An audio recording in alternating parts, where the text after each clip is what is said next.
Alright, let's build a BOQ the way I'd actually do it. Clean, simple, and by example. First, what's a BOQ? It's your project shopping list. Item number, description, unit, quantity, rate, amount. It keeps pricing transparent and apples to apples for bids. I'll use a tiny realistic example.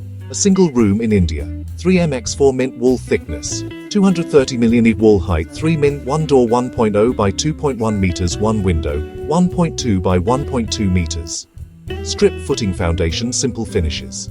Step 1. Set up headings. Item, no description. As per S1200 CPWD wording. Unit, M3, M2, M, kg, each. Quantity, from takeoff.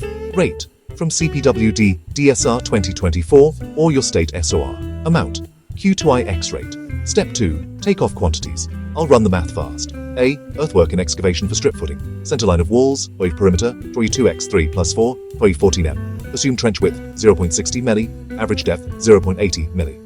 Volume, VE 14x, 0.60 x 0.80, VE 6.72, Meg 3.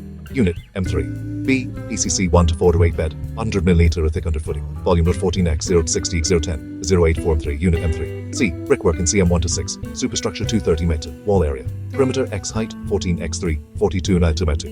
Volume 023 x 42, 960 x meter. Openings. Door area 1.0 x 2.1, 2.10 meter. Window 1.2 x 1.2, 144 meter. Deduct volume G 2.10 1.44 x 0.23, 0.81 meter. Net brickwork 9.66, 0.81, 8.85 meter. Unit M3.